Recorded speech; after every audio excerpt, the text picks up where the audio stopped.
This episode is sponsored by our friends over at Airbnb. If you're itching for your next weekend getaway, remember, some trips are better in an Airbnb. Now let's get this thing going. I also write in the book that I'm a stirrer, right? And that, I was created in God's image. And I said that Jesus was the biggest stirrer of them all. Ooh, it's getting to the point where they were saying, if you ain't got no kids, you can't vote. I mean, that one really was spooky ooky. The non-believers are sometimes the better people than the believers. Because the non-believers, they've taken the judgment away. What are you spending the $24 million non-lawsuit money on?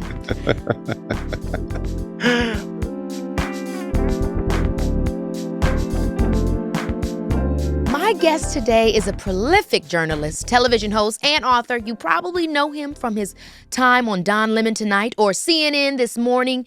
He has a new book out called I Once Was Lost, My Search for God in America. Don, welcome to the show. Thank you so much for being here. You are honestly just too handsome for words. It's too much. Stop it, Keke Palmer. And you, gorgeous. I said to you when I said to myself, where is the baby weight? What happened? Okay, and I told you, I said I need it in up here and in the back still. But hey, I guess I just got to have another baby then. But you look good. When I saw you so recently, not too long ago, you look amazing. It's good to see you. Oh my gosh, yeah, we were at a Clive's party. The party. And I saw you, and it was just, it's always love. It's always love to see you. Now, you say you're a Pisces, right? I am, March 1st. So my son is a Pisces. You got to tell me, what am I looking forward to as he grows? Like, what do I need to learn about Pisces? Now, listen, I'm not an expert, but I think there's some truth to that, like to the astrology thing. What day is he, February or March? He's February 25th. Okay, so he's pretty close. So your son is very sensitive. He's going to be very sensitive. And he's a bit psychic. Mm-hmm. So don't, if he tells you he sees ghosts or whatever or things, it's true. He sees it and he feels it. He already knows. He knows when you're leaving. He knows when you're coming. He knows when you're in a bad mood. He knows when you're in a good mood. And he was probably born before his time. And but you're going to have to help him build up the tough side of his skin. Because he'll get sensitive and he'll get stuck in that. But once he builds it up, there's no stopping him. Don, I have to tell you said something in there that made me think about this moment that I had with my son that was insane. We were on a plane and I was, he was in my lap where, I was just looking at him in his eyes. And I felt, it seemed so strange, but it was almost telepathic where I felt him say, it was like not words, but I felt the words of, it's our time now. And didn't I tell you we were going to have our time? It was so weird. So it's crazy to hear you speak about the psychic or the clairvoyance. And I've heard people say that about Pisces before, but I definitely feel like my son has this telepathic energy with me. He's so intuitive about my feelings and my emotions and really wants to tell me we're good and we're safe. It's such an interesting thing. What are you? I'm a Virgo. So we're perfect opposites. You guys are going to get along. But what I will tell you is that he's probably lived many lives, right? Yes. So he's an old soul. And I say that because many Pisces have lived many lives. They're the sum of the zodiac. So they come at the end of the zodiac, and it means that they have characteristics from every single zodiac sign. Oh, my God. So we know everything. I think we're the best sign. Well, I'm excited to get into the best sign interview right now with you. I'm so happy to have you on the show. I can't tell you enough. I mean, have you been? You have this book out, I Once Was Lost. This is exciting. I know it's a feat when you start and you finish a book. So how has it been since it's gotten out in the world? Oh, it's been great. Look, I started this book, 2022, before I left CNN. Oh, wow. Yeah, I did. I started this before. People didn't know about my faith. I was going to write a book about God and faith before I had that situation over at the CNN. Right. And, when I left, I took the summer off and I said, I just need to figure out what I want to do next. I'm not going to rush. I'm writing this book. And then I just waited and I said, I'm going to have faith and I'll figure out what I'm going to do next if I'm going to continue the book. And then after the summer, I picked it up. And I started writing again, and it became a much more personal book because it was just going to be, just like talking to people, faith leaders and other people who may have had some issues with faith, crisis of faith, all kinds of things, people who didn't believe. And then I said, no, this is a much more personal book that I'm supposed to write about myself and what it's like to go through things and then come out on the other side if you have faith. So it became a much more personal book, and I'm much happier, I believe, with the book than I would have been if it had not happened to me. I had the same conversation with Kerry Washington. She was talking about her book, how the conversation was going to be so different. And then she, in the middle, found out about her father not being her Hmm. biological father. And Wow. so it's interesting how that is when you're going on this journey and somehow God, the universe, whatever people prefer to call it, really shows you where you're really supposed to go. Yes, true. Yeah, And I'm glad you said God, the universe, because I think if you're going to be a person of faith, right, whether you're Christian or Muslim or Jewish or whatever it is, you shouldn't push your religious beliefs and your faith on anyone else. And some people are not believers, and I respect that. As long as you're a good person, same. then hey, look, you do you, whatever is good for you. So yeah, I, as a person of faith, well, let me just say this, Kiki. Yeah. My mama raised me right at the Okay, I beginning. know that's right. Shout out to You know mama. what I'm saying? So my Yeah. mama raised me right, and then she also raised me to be a person of faith, and she raised me to carry myself with dignity and integrity. So even I believe without faith that I was going to carry myself and come through this, but I thought with that added extra layer of faith that I'm going to be doubly okay. So Yeah. I may have had moments. Everybody has their moments, right? Yeah. But then deep down, as your son said on the plane, it's our time. You know that it's going to come out on the other side. You're going to be all right. Yeah, and I think that's the perfect way to describe faith because sometimes it seems like this like obscure thing, but really it's just the belief. It's like beyond hope. It's the belief in knowing that no matter how bad it gets, it's gonna have to be good because I have the faith that God wants me to have a good life. Like I believe I deserve one. So it doesn't mean I'm not gonna have hard times. Why would he put you here to have a bad life? Right? Why would he put you here for that? And look, Literally. That would be I think you're talking about Satan at that point. He wants you to have a terrible time, buddy. it does. But I Woo. think people get confused. They get faith and religion confused. Religion can be very confusing and very complicated and whatever. And I know all of it is. But I think we Yeah. get so religious and so churchy. I like to say that I am a believer, I am faithful, but I'm not very churchy. And so, which Yeah. means I'm not very judgy. I'm live and let live. And I don't place edicts and expectations on other people. And sometimes with myself, I let the expectations go as well. So yeah. Yeah, but I think that's how we enrich our faith. Forgiveness is a big part of that conversation. And I want to obviously dive more into this, but I have to ask how you're enjoying being away from TV a little bit because that was such a big part of your life and your world and again, it's impacted how you view things. So how has that been? How have you been adjusting and filling your time where that space is now open?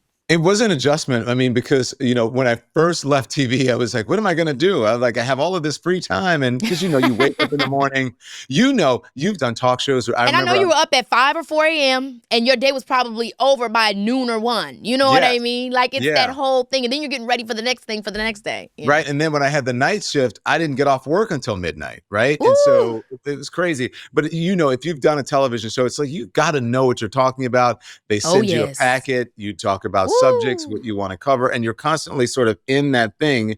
And I'm like, what am I going to do at this time? Look, Kiki, I made dog food for my dogs. I made I my know own that's laundry right. detergent. I was just like, let me try stuff. Let me do stuff. And then I'm like, you know what? Today, I'm just going to go to the beach. But it was Oh, an adjustment. And yeah. but you know what else was an adjustment?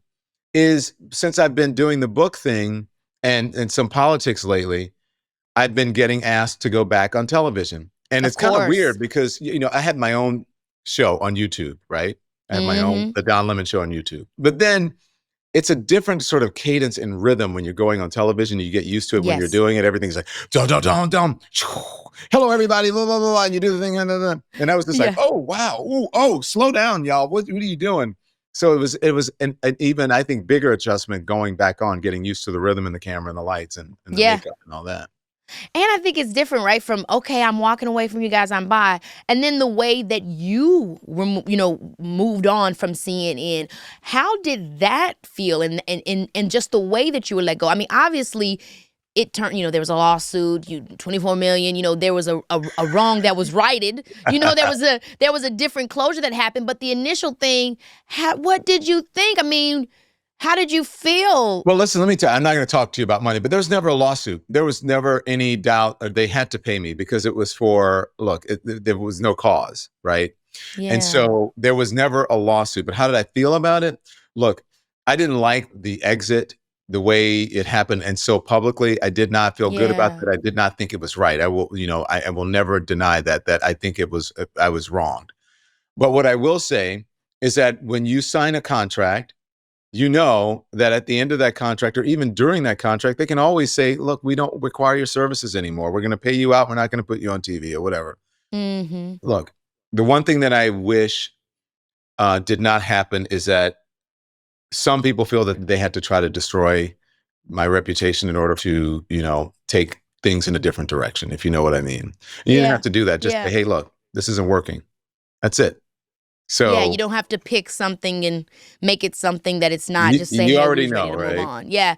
Yeah. And, and I think that's interesting, right? To speak to the whole corporation aspect of it. I think that people often think, because as entertainers, they don't see the corporate aspect of it. But I mean, you've been with that company for such a long time. You make friends with people, and it becomes more than business sometimes. You Right. know you're not supposed to, but at some point we our kids go to school together, or we're hanging out and we're talking, or we go to lunch. And so that becomes a thing too, which I can imagine was maybe difficult as well, that this is no longer my family. And were they ever? Yeah, yeah, they were my family. Listen, when you do what I did, and I do it in a different capacity now. You asked me what it's like to be away from television. I still have a show, but it's just television. It's not the mechanism. It's this, because It's people are our digital streaming. world. Oh Yeah. my gosh, and more people are here. Digital has surpassed traditional linear television in subscribers and viewers and reach. I will say that yes, it was my family. When you do what I did, you develop really close relationships, bonds, and friendships, because we are going through, journalists, we go through the worst times in the Mm-hmm. world together, the worst times with our families together. We're reporting on tragedies and triumphs. And so you Yeah. develop a bond. When the world shut down from a pandemic, we were all in it together. Like, we That's still had right. to go to work, right? When there's a war, we still have to go to a war. When there's a school shooting, when kids are killed, sadly, unfortunately, we have Yeah. that bond where there's like, okay, Don, we're putting you on television. Are you going to be okay? Okay, let's go. The producer's like, we got you. We can get through this. I know this is awful and really terrible to cover. Okay, so you got this. You got this. We're going to run the open. We're on in 30 seconds. You're going to be all right. You're going to get through it. Okay, I'm with you. And so you Oh. have this thing that you have, and then all of a sudden, just like it was gone, never to go back into the building when I had no idea. Oof.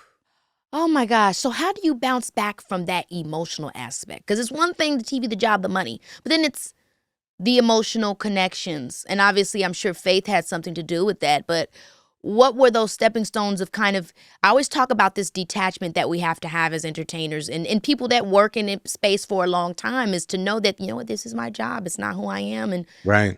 what am I really? Who am I Yeah. really outside of what I do? I'm so glad you said that. You really are intuitive, you Virgo. Um, Oh, yeah, because most people define themselves, right, through their jobs, especially a man. Like, that's my yes, that's job, right. and it's like, Society pushes y'all for sure to do that in right. totality. And when you think about, especially for me, people identified me. I'm so identifiable with CNN still. People still go, CNN, hey, hey, hey, and I think that will forever be the case. Or, I miss you Yeah. every single day. I miss you. I miss you. And then the second one is, what am I going to do for New Year's Eve? Damn, We So, lived for that. Oh my gosh, I that New Year's know. Eve, honey, you was up there living all of our lives. Right? And so I think it was even tougher for me because it was so public, right? And most Yeah. people, like, they're like, if they, if their contract is up, if they get fired or whatever, they don't have to read about it on the cover of the New York Times, right? Or Yeah. have people digging into it. So what I had to really realize, I always said that this job is not me, it's just what I do, even though it's a facet of my life. And I said, you have to really believe that. And Mm. honestly, Keke, at the end of the day, I'm still Don Lemon, if you know what I'm saying. And that is the truth. That is so true. And I speak about that myself when it comes to Keke Palmer, is that sometimes that fame gets so ahead of you that it almost feels like I'm Keke Palmer because I'm famous, but actually I'm famous because I'm Keke Palmer. Right. You know what I mean? I'm famous because I'm Don Lemon. I'm not Don Lemon because I'm famous. And that can Right. be difficult, but you're 100% correct. Wow, that was profound. Oh my I'm gosh. famous because I'm Don Lemon. But Yes. also, Keke, you're famous because you're a star. Some people are really, really great plumbers. Some people are fantastic airline pilots. Some people are marksmen and they're shooters. They're great shooters. Some people are really great actors and they become stars. And some people are just fantastic entertainers. And some people are just really great news anchors and journalists. And that's me. I was born to That's do right. this. So no matter what, you're never going to take that away from me. So you just taught me something. Thank you. Oh I'm my going to use God. that. Please do. Baby, this is Keke Palmer, yeah. All right, y'all, let's get into some vacation math for a hot second. Okay, so let's say we got 4 best friends who are all in desperate need of a reset and maybe a multi-day girlfriends marathon. To me, the solution is simple. A last-minute girls trip in an Airbnb, baby. Sometimes you just don't want to be cramped up in a room trying to get your rest and relaxation on. Trust me, some trips are just better in an Airbnb. Take my 30th birthday, for example. I just wanted to spend quality time with my girlies, and instead of us having to squeeze into a teeny tiny hotel room, we were able to book a local guest favorites listing that had a backyard, okay, listen closely, jacuzzi, and enough room for us all to sit back and get our gab fest on. Talk about an amazing birthday present. And the best part? The privacy. You know us Virgos need some peace and quiet every once in a while, and with Airbnb, I can make sure I am booking a place far away from prying eyes. So go ahead, book that last minute getaway and make some memories. Your friends will thank you later. You write in your book, as a gay black boy growing up deep in the South, attending Baptist churches and Catholic school, I heard homosexuality defined as an abomination. When I came to understand the meaning of both words and then applied them to myself, I prayed as hard as a child could pray, please, Lord, make me not gay. I feel like a lot of people have had this thought about so many things in the world that makes them feel not of value or odd or, just something that, hey, they don't want to be because they want the respect and the reverence in this world. Do you remember a specific moment or what age, how early that you applied that thinking to who you were at that time, I should say? Well, I think I always knew and I had to keep it a secret. And so I don't know if when you're young, if you are trying to pray it away because you don't understand. And by the way, when you're young, you know it, but it's not sexual. If you know what I'm saying, like, Yeah, 100%. 100%. So I'm sure it had always sort of been in my head or in the back of my head because I was raised Baptist. So that meant the Baptist church on Sunday. And, we go to church for a long time. Like, Oh my gosh, it's like 4 hours when I would go with my grandmother. I'm like, okay, can we go home? And then I went to a Catholic school. So I had catechism and we went to mass on Friday. So there was a lot of God and a lot of Bible. But I think it was around the time of my baptism because baptism was about rebirth and you had to, confess your sins and give it to the Lord and tell the Lord what you wanted. And I think so it was around the time that I got baptized that I really started to think about it. And I said, well, if I'm going to be reborn, if this is a rebirth for me, then I'm going to ask God for this, that I don't want to have this secret that you're telling me is bad and that society is calling you a punk or, a bag or, homo or whatever it is, or sissy. So I didn't want any of that. So I prayed. And you know what? It never happened. So I got old enough to realize with critical thinking, like, hey, wait a minute. What y'all talking about? You're just interpreting that the way you want to interpret. You still eating bacon. And still lying and stealing and cheating. And still lying, okay, stealing and having affairs and gossiping and right. Some of y'all even murdering people. And then you say, I forgive them, whatever, but you can't forgive me because you are interpreting a Bible verse that way. Get out of here. I mean, that is such a major thing, don't you feel, when we're adults and we look back on the things that we interpreted as kids, how we perceive things and we've inherited it. And then the process of realizing that maybe, well, I don't need to think that about myself. That's not the way that, the idea that we now have the opportunity to reframe things that maybe we accepted and embraced as fact as kids that was honestly not fact. I think that's such an interesting transformation. How old were you when you started to kind of unpack that? Well, I can tell you in my journey from sort of magical thinking when I started to think about things critically, and that was one Christmas. Santa Claus got the flu. And so me and my 2 sisters woke up and Santa Claus was not there under the tree, the presents. And we were like, wait a minute. And Grandma said, go back to bed. Santa's busy and late or whatever. And then finally we went back to bed. And then, just before the sun came up, Santa struggled to get in the door after taking cough medicine and whatever and deliver the presents. And then sat there on the couch together and like they were going to die. And that's when I could kind of hear them a little bit. And that's when I realized like, okay. And I started thinking about all those things that I'm like, wait a minute, maybe this isn't what is happening. Yeah. And then also when I write about it in my book, I write about, I had a Jackson 5 album and in Ooh, nursery yes. school. And I took the album to school to play it on that old, I don't know if you know, the old stereo they carry like a suitcase and the teacher, whatever. And we put that album on, the vinyl album, and we played and we danced and did the penguin and ABC, did all that. And then someone stole my album. Now wait a damn And minute. so I had to ask Santa and God for a new album, an album. And, you know, Santa heard me and God heard me. And so I got the album, but, you know, it wasn't the same album because the thief stole my album and kept it.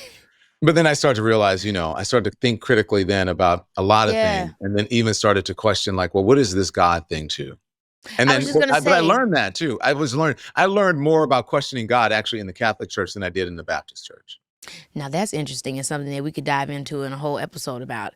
But I'm curious how that impacted your perception of God to okay, how he's answering one prayer. You know, I got my thing back, even if it came in the form of my parents giving it to me, but he's not answering this thing about gay. How did that make you think about God in that way in relation to your ideas about being gay, something that was quote unquote an abomination, but this is the prayer he didn't answer. And now, not only is that the prayer that he didn't answer in the way that I thought, but my prayers are being answered in a way where now I'm loving who I am as I am. Yeah. Well, I mean, it's all in how you see it, right? But I think back then it was just sort of a questioning, honestly, Keke, of God and how we as Christians, and I'm speaking a Christian because I'm a Christian, I can't speak for other religions, but how we sort of treat God and Santa Claus and the Easter Bunny and the Tooth Fairy kind of the same way. Yeah. And one of them, right, there is no actual evidence for. Now think about this. There is no actual evidence for, but we say it's real. The other ones, there's evidence for it, but they're not exactly what you think they are. Do you know what I'm saying? There is a tooth fairy. There is a tooth fairy, right? Yeah. There is a Santa Claus. That's right. There is an Easter Bunny, but that they're not the person that you think they are. That you think they are. And I couldn't agree with you more. And I would even pose that it's the same way with God. I think a lot of times we minimize the idea of God to who we are. Like we make it so teeny and judgmental and this, and it's like it's so much more massive. It's so much more inclusive. That's what I'm saying. It's not what you think it is. It's not who you think they are. It's a beautiful way to put that. Yeah, and I think that so then you have to have an open mind, an open heart, and critical thinking. And then you also have faith. Faith is what? The evidence of things that are not seen. And so if I believe in God, even if my concept of him is wrong, but it is open and loving, then why can't I allow whatever that is, that God to come through me? And that's what belief is about. And that belief carries you through. I think that is so true. And it's such a hard thing sometimes to communicate because I think language is what makes it all so difficult. My sister would speak to me a lot about Jacques Lacan and language and perception and how we think that. And then I randomly tumbled on this show that I love. I don't know if you've ever seen it, but it's called Evil. And they talk about language and the concept of what we believe a demon is in Christianity as opposed to what somebody that is a psychotherapist believes that a demon is, which they might describe as an illness or, you know, science. And they just pretty much talk about how so many of us are talking about the same thing, but because of the difference of language or how we may perceive it, it kind of stops us from being able to connect. And I think that's such a difficulty when you were writing your book. Was that something you thought about of how you wanted to try and help bridge that gap so that there could be a greater connection? Because I think we can all be a lot more similar than we know. It's just the different ways we talk about it or describe it is sometimes what separates us. Yeah, well, that is the subtitle of the book, right? The title is I Once Was Lost. And the subtitle is My Search for God in America. So I didn't get into the language of demon, but it was a very similar thought process about what exactly is God and what's not God. Two things that I think would change the way we live in America is that, number one, if we get rid of this idea, symbolism, right, that Jesus is white, like some surfer, like Surfer Jesus. Because if you read the actual Bible, the Bible does not say that Jesus had blonde hair and blue eyes and looked like some guy from California on a surfboard, right? It says that he was dark with woolly hair. So, and we know Jesus was a Jew, right? Yeah. And he was dark. So chances are he looked like the Sephardic or dark people, even the Muslims, right, in the Yeah, area, yeah. right? The people who would be practicing Islam now. He was Hmm. dark like that. So Jesus was brown or black, whatever, if you want to. So if we got rid of that concept that Jesus is white, we would stop trying to create a God in our own image, if you know what I'm saying. Yes, So yes. evangelical Christians, white nationalist Christians have created this God, this Jesus, in their own image of what they want him to look like. And it's so interesting because I feel like even that is so literal. When I hear that we're created in God's image, I don't even think literally of my physical image. I think I'm a mini creator. Right. I can create things. I Right. can create in the world. I have the ability, unlike animals, to have a consciousness that allows me to make a choice. Okay, I now. have a choice. That to me is what I think and what I hear when I think I'm created in God's image is that, oh, I have the opportunity to consciously do and create things in a way that other species don't really have the opportunity to as a human being. I don't even know how we get so into man, woman, black, white, gray, green. I don't even know how we shrink it down to that so much, but Mhm. obviously here we are. Yes. So that would get rid of that whole thing. And then if we start to realize that the Bible is not a book, that it's a library. It's a library of it's Mm. parable, right? Yeah. It's Yeah, I it's love it's what you're lessons, saying. it's Yes. parable, it's mythology. And people kill me sometimes with it because they are always thinking they're Jesus in the storyline. Now, how you know you Yeah. ain't Peter, Pooh? Yeah. How you know you not, everybody always, this is who I am. It's an ensemble. Yeah. So it's meant to take, we might be many different versions of who these people are in this story. Right. And we're meant to apply it to our lives. Maybe this time the story I need to learn is to forgive myself. Right. Maybe this time I do need to learn sacrifice so that I can reward. Right. Maybe this time I need to learn to step back. Maybe this time I need to know that when I fall, that's because I'm setting up for another thing. Say that again. When you Sometimes fall, I need to fall Yep. because it's going to set me up for the better thing. Next thing. It's so Yeah. true. And it's so interesting, again, how we, again, all perceive this. And you said something really great earlier where it's like, who knows who's right or who's wrong? But if I'm following this with a good heart and a good spirit and choosing love and I'm being open and I'm having compassion and I'm collaborating with my fellow man, then I feel like I'm on the right track. I feel like I'm on the right track. I can't sit here and say I'm the most right and this is the way you should do it.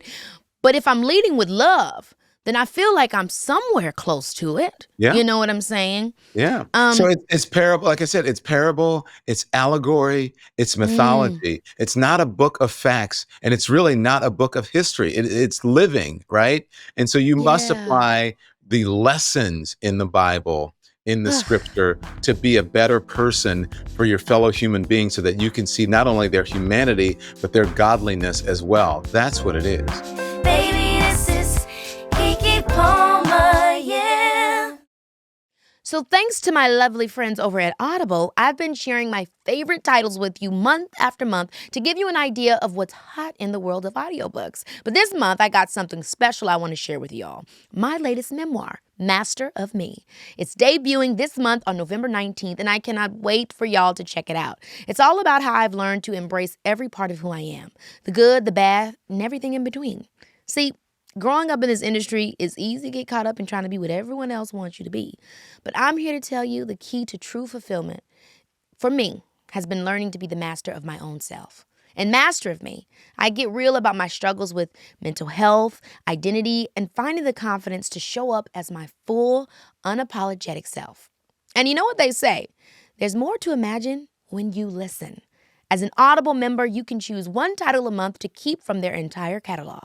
So once Master of Me is out, you can head right over on and download the audio version. That way, you can hear all the juicy details straight from your girl's mouth.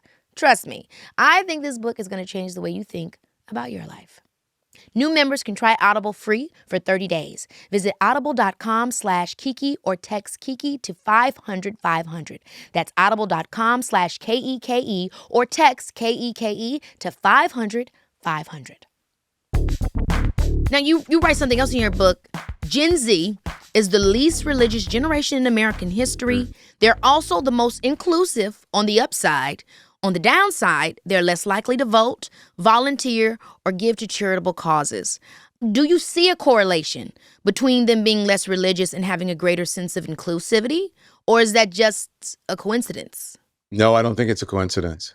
I think it's because sometimes there are just too many restrictions and limits and too much hypocrisy in religion. And I personally think it's the same thing as the voting. We've seen, unfortunately, so many highlighted things, both religiously and politically, that have unfortunately been negative, like you said, hypocritical, things that are just opposite of what's supposed to be, that I do think in many ways they have become symbols of everything no one wants to be. And it's unfortunate because obviously I grew up Catholic. I grew up Christian.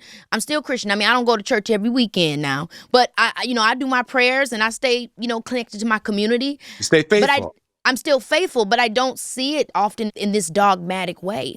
And so a lot of times when I have my friends or we talk about these kinds of things and they're resistant to religion, I'm so saddened and I'm so hurt how it has affected their relationship to faith or spirituality at times because of the way that some of these examples have been. And I don't know how we undo that because it's not the message, it's the messenger most usually. And I think we see that both, again, politically and religiously, where it's the messengers sometimes that turn people away from the messages that they could receive, the positive ones. I also write, Keke, in the book. Can I say a bad word on here? Of course. Okay. So I also write in the book that I'm a stirrer, right? And that, I was created in God's image. And I said that Jesus was the biggest stirrer of them all.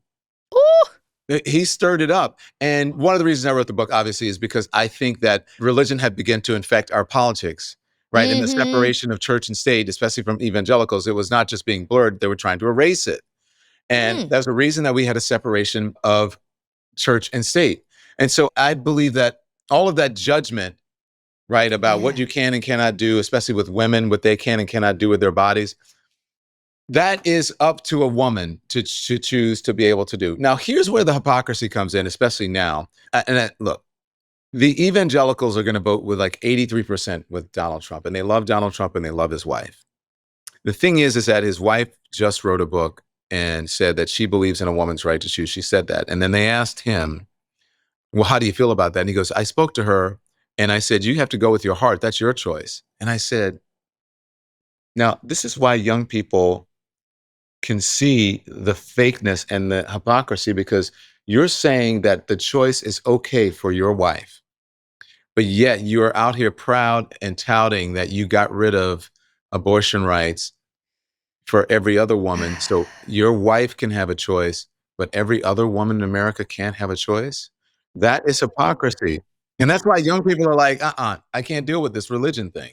And it all just ends up coming down to money. It seems like you are fine with people being liberated as long as they can pay that card to get into the Liberation Club. That's what it ends up. The reality is, and I've talked about that with my friends, where it's like people are living the lives that they're saying you shouldn't live. They just feel like you don't have the rights to live it. And that is where they take away democracy. Yeah. It's because then it's decided that you don't get the right to have an opinion about anything because you don't get paid above a particular tax bracket. Right. Because those are the people who matter, right? The people who get paid above a tax bracket. But guess who makes the world go around? It's people who are not in that tax bracket. They're the people who are out there working on the shipping containers. They're the people who are out there working in the hospitals and cleaning up the whatever it is, but fluids from COVID and getting COVID. Those are the people who make the world go around. But they're not getting a tax break. It's getting to the point where they were saying, if you ain't got no kids, you can't vote. I mean, that one really was spooky ooky. I mean, it all is spooky. And you should pay more taxes, too. If you don't have kids, you should pay more taxes. Now, why are you going to pay more taxes when I'm not using the school system? And I can't even get no tax refund off them kids? No, I'm just playing. No, but I'm saying this, and I don't mind. People look forward to that. I know. They but I don't for mind that. paying taxes into a system because it supports everyone, like roads and bridges and all of that, and the school system, because that's what we're supposed to do if we are what? Our brother's keeper, and if we are good citizens, if we're being good citizens, and if we're patriotic. That's right. And it's so heavy on the patriotic. It's so interesting how it begins and ends with so much dissension, but that's supposed to be the opposite of what it's supposed to be. Well, it's performative patriotism. Because patriotism is respecting the rule of law, respecting the Constitution, respecting legitimate elections, not trying to overthrow the government or overturn elections. It's way more than standing up and putting your hand over your heart when you do the Pledge of Allegiance. It's about And as Americans, I thought we were supposed to be in the forefront of the idea of democracy for all. Weren't we the leaders of the new world? Right. We were supposed to let men, women, black, white, gay, green, orange, blue, all have a right. And now we're somehow starting to pull these things back. Right. Further, the same people that have put them in place are now trying to slowly reverse them and implementing them other places. I mean, it gets deep. Yeah. But then, this whole idea, I love we were talking about patriotism. Patriotism is understanding that there is room for a Colin Kaepernick that can protest in his own way, the mistreatment of people by the police, and in a respectful way, right? He asked a member of the military, what is the best way to do it? I think you should take a knee rather than sit down. Okay. It is your right as an American to protest the country and to criticize the country. As a matter of fact, it is your duty. That's what you're supposed to do. Now, I don't like the idea of people burning a flag. I'm like, okay, whatever. But if you want to do that as an American, that's your right. And if you're a patriot, then you should realize, like, I don't like it, but that's that person's right to do it. I don't like that they're taking the knee, but that's that person's right to do it. Yeah, like you said, we don't have to agree with everything. We don't. It's the number one amendment in the Constitution is freedom of expression. If you're a patriot, then you believe in the Constitution, and you should allow people to be able to express themselves in myriad ways that they see fit. You write in your book, there's less than a cobweb's difference between a crisis of faith and a crisis of identity. Mm-hmm. The search for God in America begins with the search for God within ourselves. And you talk about depression. The depression that you fell into after being let go from CNN, and that being, the time you most recently felt lost in your life. And you talk about going to therapy, but not wanting to take medication for depression. I mean, I know this is a lot that I'm saying here, but obviously the conversation around faith, medication, spirituality, and how it helps you get through hard times. I'm curious of how you balanced or came to what was best for you, because a lot of people say praying ain't enough. Yeah. I need some real help. Yeah. How did you come to understand what that was for you? Well, look, I like to think of myself as sort of an enlightened, educated, informed person, right? And so I realized I always have a therapist on speed dial somewhere, right? Yeah, same. You don't want to burden people, right? And so, but I grew up, missionary Baptist church. You don't need a therapist. You don't need a psychiatrist or whatever. You need God. Like, what are you doing that for? Just pray, just pray. And it's like, okay. So I realized that, I left the job. This is going to be tough. I wasn't sure how tough it was going to be, but that I would probably need some help in getting through this next. And it's not just leaving the job. It's like transitioning and what's going on and the public scrutiny and all of that, the lies that people, especially the lies. That is the most hurtful thing, as some of the things that people have written about me. So I realized that. And so I was talking to my therapist, and he's like, you're going to be okay. And so you're going through it. And then I told him, I was like, I'm not getting as much joy out of things that I used to get joy out. I used to go out on the boat. We have this little boat and have fun. We were taking great vacations. People were inviting us like, Don, I think what happened to you was horrible. Come to Italy with us. I'm like, okay. Love that.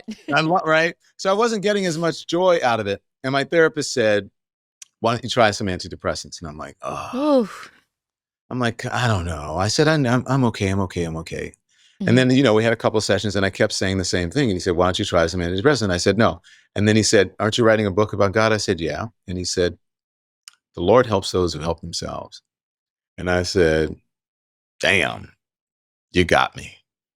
Yeah. And so I went on the meds, and right away, the joy came back, the pleasure came back. It wasn't quite the same as before. I mean, you still have, look, it's not perfect, but I became my old self again. It became vivid. Technicolor, or like I say, high definition. And I'm like, you know what? I get one life, and I may as well enjoy it and do whatever. And damn what people think or care about me, because everybody's gone through some things in their lives, and no one is like looking at people. Would come up to me.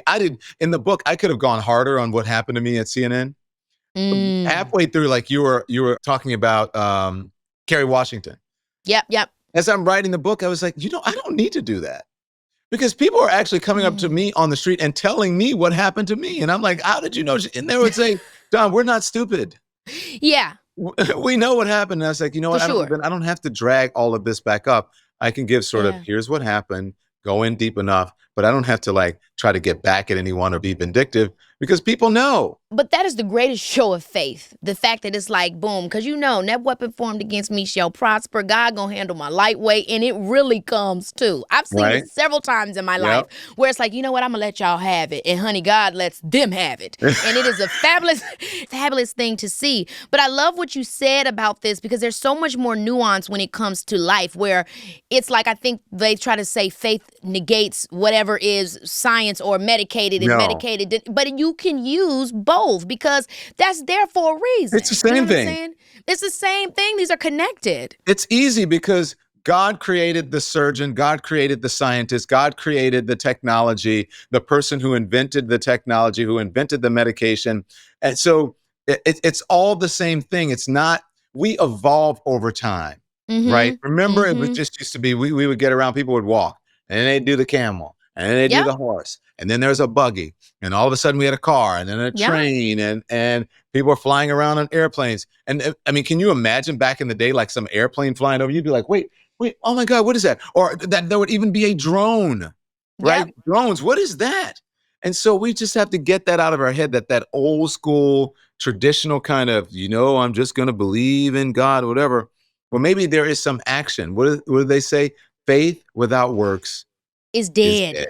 And it's so true, too, when it comes to, like, the fact that we are on a binary planet world, right? Like, we're spiritual beings living a human experience. So we got to get creative down here to bring what we know intrinsically out to the forefront. We have to assist one another when it comes to these human bodies. Yes, whether it is mental, whether it is physical, and whether it is the sense of community. We have to get creative down here because, it's really kind of hard and shitty at times. So we got to figure out how to bring it up to the real level that we want to be on. Speak on it, Keke Palmer.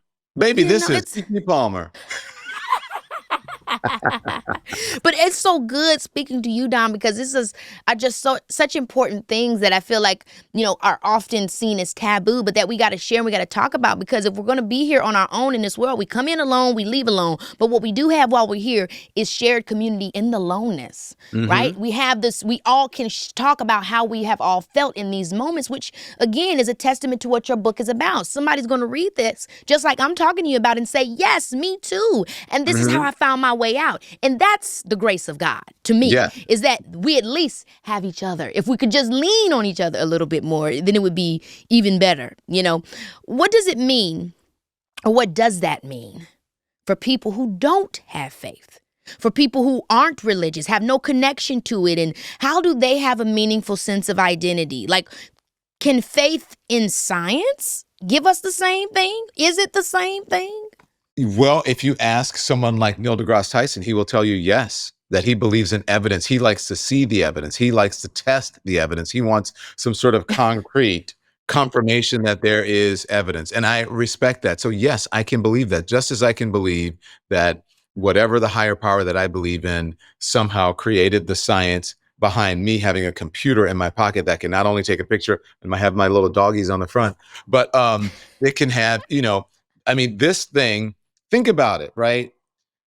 When you're talking about the concept of God, right now, as you and I are speaking, we can click a button and almost every person on earth could tune into us if we really want to do it, right? That's right. And so I believe that there is a being that created that. And if there's if there's an intelligence that can do this, there's an intelligence that's higher than us that created the circumstances that we're in, and that it is not a coincidence. But for people who don't believe that, then that is their prerogative. Yeah. But sometimes, quite frankly, Keke, the non-believers are sometimes the better people than the believers, because the non-believers, they've taken the judgment away. Yeah. And in a way, that is kind of, and people aren't going to like this, if you think about it, the ultimate faith in when you are just sort of saying, hey, whatever it is, I'm just going to let it happen. That's surrender. That's surrender. Thank you. So people who are not of faith, atheists, non-believers, will get, I think, maybe even more out of this book than people who are believers. Oh, I love that. I could talk to you all day, but I actually cannot, which is terrible. I've got to let you go. But before I do, I always play a game with my guests. And so with you, Don, I love to play this game called Questions That Need to Be Answered. Yeah. And so it's simple. I'm going to ask you some questions. Maybe other interviewers are afraid to ask you, and you tell me the answers. Are you ready? Yeah. What was it like getting drunk on TV on New Year's Eve? Talk about empowering.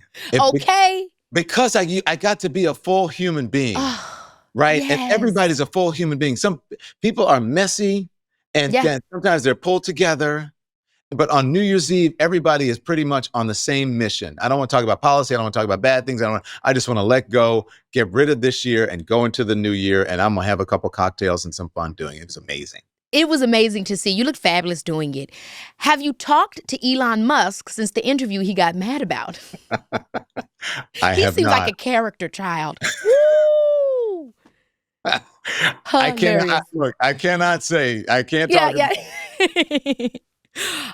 Would you ever be friends with, and maybe you weren't really friends with, but would you ever be cool with, again, Jussie Smollett? Oh, yeah. Look, I'm a forgiving, open person. Now, I can forgive, but I can't forget. And, I think that life is about redemption for as many times as possible, and I believe people should have first, second, third, fourth chances. So, yeah, I was never best friends with Jussie Smollett, but Right. sure. I mean, if I'm a believer, then I have to believe in forgiveness and I have to give people a chance. Absolutely. And if I believe in that for myself as well. I know that's right. You got to be what you want. You got to give what you want to receive. So that's Right. true. Would you go back to CNN if they asked you to come back?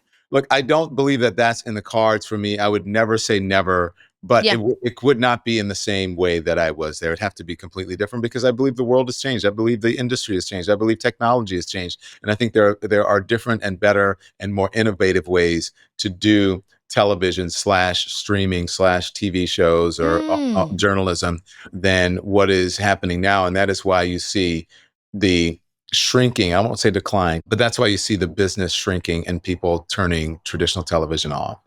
They have to figure out, they got to redo it. Yeah. They got to Yeah. innovate. Okay, last question. What are you spending the $24 million non-lawsuit money on? I told you I'm not going to talk numbers. I'm not going to do Damn. that. But I'll tell you what I'm doing now. I'm spending time enjoying my life. And I happen to be in a very blessed and fortunate place where I get to help to fund my next venture and at my current and next venture and adventure. I mean, money is just about ease. It doesn't take your problems away. It may make some of it easier. Okay, I can pay my bills. Great. But does it take the mental health things away? Does it take the sickness away? No, it doesn't. Yeah. Does it make you love people more? People love you more? No, they may lie about it because they want something free, but no. So that's my answer. Well, Don, you are so legendary. You're amazing. I'm so happy that I got to talk to someone as brilliant as you. And I can't wait to get into all the things you have going on. Make sure you guys check out the book, obviously, I Was Once Lost, as well as his show on the YouTube. Okay, get into it. And I'll see you next time. The Don Lemon Show. The Don Lemon Show. Before you let me go, I will just say, I want people to read this because I don't want them to have to say when they're looking for God and all of a sudden when they find him that they can go, I've never seen this man. Sorry to this man. I want him to say, I know who this is. I know him. I know this man. I love you, Keke. You're the best. I love you. You're the best. Thanks. See you. So how do you think the interview went? I thought it was really good. Well, what did Really you get good. from it? What did you take from it? I mean, he seems like a really nice guy, really cool guy. He's very handsome. Yes, very. I don't know. I just got that he And smart. Yeah, I felt sad that he was kind of depressed a little bit about leaving his job at CNN. I used to watch him every night, Really? and I miss seeing him too. Oh, Yeah, I do wow. miss seeing him. There were some allegations about misogyny and I guess they said diva-like behavior that led to his firing. I mean, those are real claims. So I'm curious of how you felt he answered them in the interview. I mean, I thought he was honest, Yeah. I thought he told his side. He didn't, bash anybody or anything like that. Diva-like behavior. You're laughing because you could see it. No, I'm kidding. Yeah. But I like Ain't nothing it wrong though. with- She ain't no diva. I actually like it though. I mean, I'm not, what? People just always, calling women bitches and people divas. And I I don't think it's nothing wrong for somebody If I saying they met- want hot coffee. Honey, if I met Barbara Walters and she wasn't a diva, I'd be mad. Exactly. I need the diva. Yeah, I don't see it's nothing wrong with you saying I want cappuccino or I want this in my room, or when I got there this morning my sushi wasn't there. I don't got a problem with it. You know what I mean? What was it that they tried to pin it to? Because he mentioned a little bit in the interview, and I know some of it, and I didn't want to overly hit on it. I was trying, I try to be conscientious of how people feel about things, but I know it was something with, they were saying he was being a misogynist with that statement he made about the woman's age and everything. Yeah. I think it was about Nikki Haley, who was the former governor of South Carolina. And basically, he said something to the effect she was not in her prime. And there was some other things that, I don't know all the details, but they labeled that as him being misogynistic. So...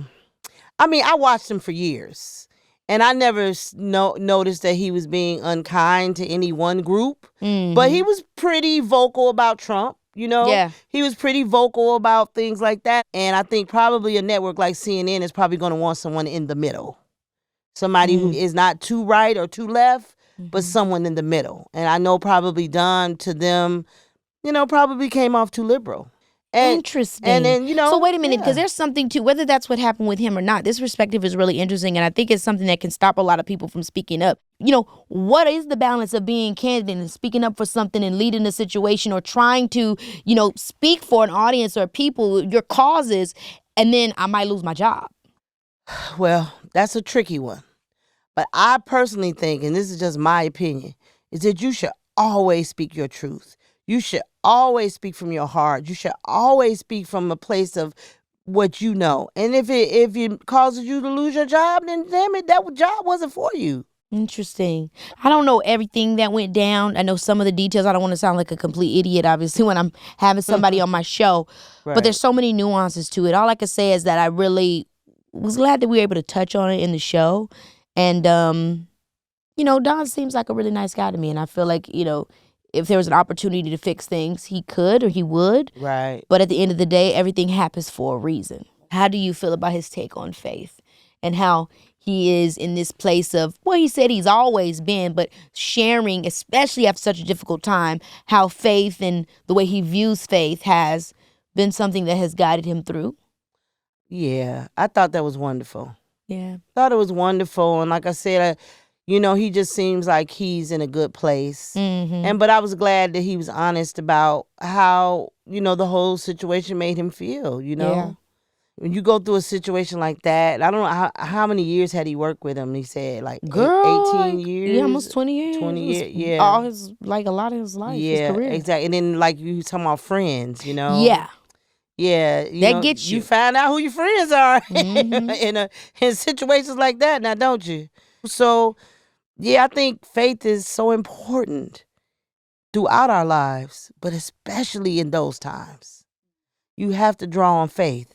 You have to talk to God, and you have to say, God, this is some crazy stuff that I'm involved in right now, but guide me, help me, show me the way, because, I know Girl, that's the lyric. Lead me, guide me along the way. That's so Lord, fun. if you lead me, I cannot stray. Yeah.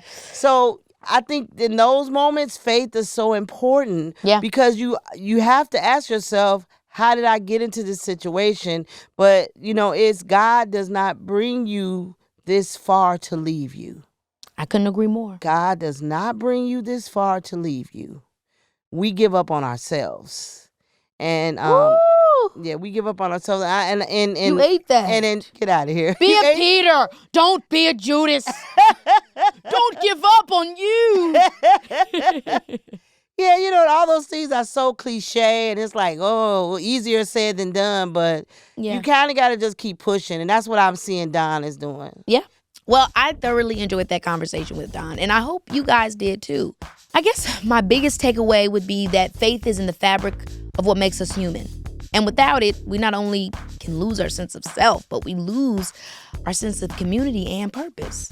We live in a world where we feel the need to constantly make sense of everything, but sometimes, if you're going through a hard time, there is no amount of trying to make sense of things that's going to make you feel better. And that's where faith comes in. Anyway, for now, just have faith that I'll be back next week. And I'll have faith that you will too, because you know it's your girl. Baby, this is